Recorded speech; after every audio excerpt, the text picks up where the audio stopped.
നിങ്ങളുടെ പ്രാർത്ഥനയെ നശിപ്പിക്കുന്ന, പ്രാർത്ഥനാ ജീവിതത്തെ നശിപ്പിക്കുന്ന, വിശ്വാസ ജീവിതത്തെ ക്വസ്റ്റ്യൻ ചെയ്യുന്ന, നിങ്ങൾ ദൈവത്തെ വളരാൻ നിങ്ങൾ അനുവദിക്കാത്ത ഒരു പിശാചിനെ, അവനത്തെ ബന്ധുവോ സ്വന്തമായിട്ട് എന്തിനാണ് തൂങ്ങിക്കൊണ്ട് നടക്കുന്നത്? അവിടുന്ന് അവരെ വിട്ടേക്കൂ എന്ന് കർത്താവ് പറഞ്ഞില്ലേ? അവരെ വിട്ടേക്കൂ. എന്താണ് കാരണം? അവർ അന്ധരെ നയിക്കുന്ന അന്ധരാണ്. ആധ്യാത്മിക ജീവിതം, ക്രിസ്തുവായുള്ള ജീവിതം കുറേ ആൾക്കാരെ വിടാതെ പറ്റത്തില്ല. Take the bed of God. അവരെ വിട്ടേക്കൂ. ശ്രദ്ധിക്കട്ടെ. ഹല്ലേലൂയ.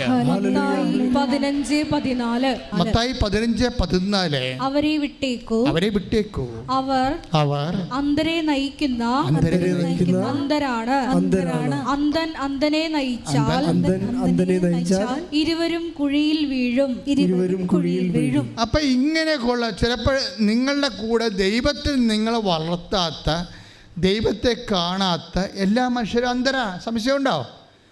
അതുകൊണ്ടാണ് ഈ ടി വിയിലും അതുപോലെ സോഷ്യൽ മീഡിയയിലും ഒക്കെ ഇപ്പോൾ ലോകം മുഴുവൻ സഞ്ചരിച്ച് എന്താ പറയണ, ഭൂമിയിൽ ഒരു വഴക്കായും ചെയ്യാത്ത ദൈവത്തിന് എന്തിനാണ് മുകളിൽ എന്ത് വഴക്ക ചെയ്യുക? അപ്പോൾ അയാൾക്ക് ബോധമില്ല, ദൈവത്തെക്കുറിച്ച് അറിയത്തില്ല. അയാൾക്ക് ദൈവത്തെക്കുറിച്ച് അറിയാത്തവർക്കോ പ്രാർത്ഥിക്കാത്തവർക്കോ ദൈവത്തെക്കുറിച്ച് പറയാൻ എന്ത് അവകാശം?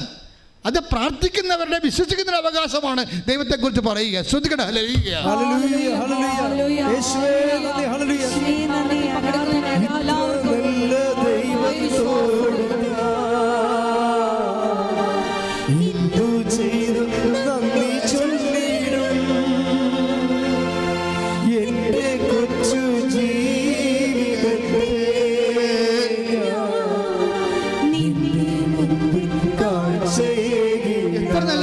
സന്തോഷത്തിന് പാടുക.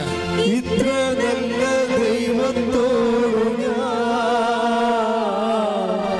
എന്തു ചെയ്തും നന്ദി ചൊല്ലിടും എന്റെ കൊച്ചു ജീവിതത്തെ നിന്റെ മുമ്പിൽ കാഴ്ചയിടാം. അപ്പോഴേ ഇതുപോലെയുള്ള ഒരു ടൈമില്ലേ, അതായത് പിടിവിട്ട് പോകുന്ന ടൈം, അതെന്തിനാണ്? നമ്മൾ ദൈവത്തിലേക്ക് കൂടുതൽ അടുക്കാൻ വേണ്ടി. അപ്പോൾ ഈ ചേച്ചി എന്താ ചെയ്യണേ? ഇപ്പോൾ മകൻ്റെ കാര്യം ജീവിതത്തിൽ പിടിവിട്ട് പോയ അവസ്ഥയായി. ഇനി എന്ത് ഷി ഹാസ് നോ ഐഡിയ. ഇനി എവിടെയാണ് പോകേണ്ടതെന്ന്, റിലേ ചെയ്യേണ്ടതെന്ന്, ആശ്രയം വെക്കേണ്ടതെന്ന് അറിയാതെ അന്താളിപ്പും അമ്പരപ്പുമായിട്ട് ഈ ഒരമ്മ വേദന കൊണ്ട് ആരാധന കൂടുകയാണ്. കൂടുന്ന സമയത്ത് പെട്ടെന്ന് അപ്പുറത്തെ മുറിയിൽ എന്തോ എടുക്കാൻ പോയ മകൻ പെട്ടെന്ന് ഓടി വന്ന് ഇവരുടെ മടി കയറിയിരിക്കും. ഈ 7ാം ക്ലാസ്സുകാരൻ, അമ്മ എൻ്റെ വയറുവേദന പോയെന്ന് പറഞ്ഞു. പെട്ടെന്ന് അതെന്താ? അപ്പം ഇവർ, നിങ്ങളിപ്പോൾ കൈയെടുത്തില്ലേ, അവരത് വിശ്വസിച്ചില്ല. കാര്യം എന്താണ്? ഇവനിങ്ങനെ ഇടയ്ക്ക് വേദന വരാതിരുന്നിട്ട് പിന്നീട് വൈകുന്നേരം ആകുമ്പോൾ കിടന്ന് പോകാൻ തുടങ്ങും. അമ്മേ വേദനേ എന്ന് പറഞ്ഞ് പോകാൻ തുടങ്ങും. അതുകൊണ്ട് അവർക്കൊരു സന്തോഷം ഉണ്ടായില്ല. അപ്പോൾ ഇല്ലമ്മ, എനിക്കിനി വേദന വരത്തില്ല. അപ്പോൾ ഇവന് ഉള്ളിൽ ബോധം ഉണ്ടായി. അത് ദൈവം കൊടുത്ത ഒരു ബോധമാണ്, ഇനി അവന് വേദന വരത്തില്ലെന്ന്.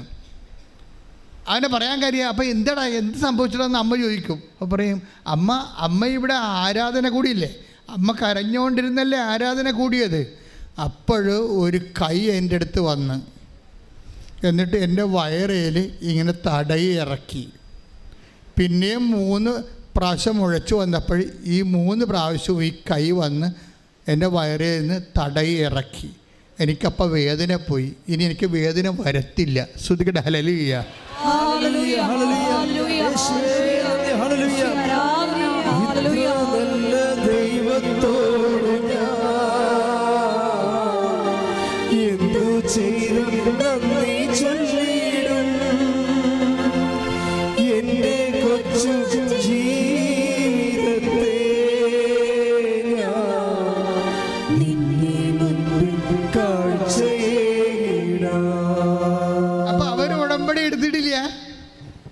അവരുടമ്പെടുത്തില്ല.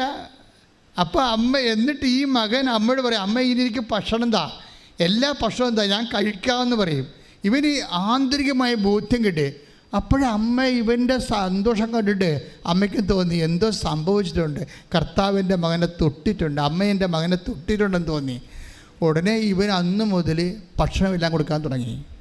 ഇന്ന് വരെ അവനൊരു വേദനയുമില്ല, എല്ലാ ഭക്ഷണവും കഴിക്കുന്നുണ്ട് അവൻ. അതെന്താ സംഭവം? അത് ആശയപരമായ ഉടമ്പടിയാണ്. ഉടമ്പടിയുടെ ഭാഗമായി ഉടമ്പടി ആരാധന കണ്ടുകൊണ്ടിരിക്കുമ്പോൾ അതിൽ ഇവർ വിശ്വാസം നിക്ഷേപിക്കും. ഇവരിവിടെ വന്നിട്ടില്ല, അവർ ഉടമ്പടി ആരാധനയിൽ ആൾക്കാർ പറഞ്ഞു കേട്ടിട്ടുണ്ട് കർത്താവ് പ്രവർത്തിക്കുമെന്ന്. അപ്പോൾ അതിൽ വിശ്വസിക്കുകയാണ്. അമ്മ അതിൻ്റെ അകത്ത് അക്കൗണ്ട് ഓപ്പൺ ചെയ്ത് കഴിഞ്ഞപ്പോൾ എന്നാ പറ്റി? ദൈവം അത് മൊത്തമായിട്ട് അക്സെപ്റ്റ് ചെയ്തു. എന്നിട്ട് നേരിട്ട് വന്ന് നമ്മൾ ഇപ്പോൾ ഈ ഉടമ്പടിയിലൊക്കെ ഉണ്ടാകുന്ന സാക്ഷ്യങ്ങളെ സത്യം പറയാം, സഭ ഇത് ശരിക്കും തീഷ്ണമായിട്ട് പഠിക്കേണ്ട ഒരു സബ്ജക്റ്റാണ്. നമ്മൾ സഭ പഠിക്കാൻ വേണ്ടിയാണ് ഇത് എപ്പോഴും പ്രത്യക്ഷീകരണ പ്രാർത്ഥന ചെല്ലണത്. എന്തിനാ? സഭ ഇത് പഠിക്കണം. കാര്യം നമ്മൾക്ക് സാധാരണ ഈ സഭയുടെ ഈ 2000 കൊല്ലത്തിനുള്ളിൽ സംഭവിക്കാത്ത സാക്ഷ്യങ്ങളാണ് നടക്കുന്നത്. കാര്യം ടി വിയിൽ ആരാധന കണ്ടിരിക്കുക, അപ്പോൾ ദൈവത്തിൻ്റെ കൈകൾ നേരിട്ട് വരിക, എന്നിട്ട് ആ വേദനയുള്ള സ്ഥലത്ത് തൊടുക, അതിനെ പൂർണ്ണമായി സുഖപ്പെടുത്തുക. അതായത് ക്രിസ്തുവിൻ്റെ കാലത്ത് സംഭവിക്കുന്നതിനേക്കാൾ കൂടുതലായിട്ട് ഈ ഇലക്ട്രോണിക്സ് കാലത്തും സോഷ്യൽ മീഡിയയുടെ കാലത്തും അതിനെ മീൻസായിട്ട് എടുത്തുകൊണ്ട് ദൈവം തൻ്റെ ജനങ്ങളെ സന്ദർശിക്കുന്ന അതിമനോഹരമായ ഒരു സുവിശേഷ ലോകം, സുവിശേഷ ടൈം, ഒരു പ്രത്യേക ടൈം ഇവിടെ ഓപ്പൺ ചെയ്ത് കിട്ടുകയാണ്. ശ്രുതിക്കട്ടെ ഹല്ലേലൂയ.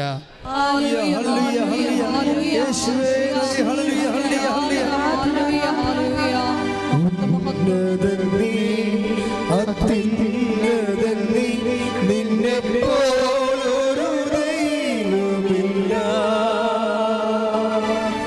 ഉന്നതൻ നീ, അത്യുന്നതൻ നീ, നിന്നെപ്പോലൊരു ദൈവമില്ല. അത്ഭുതമാ അതിശയ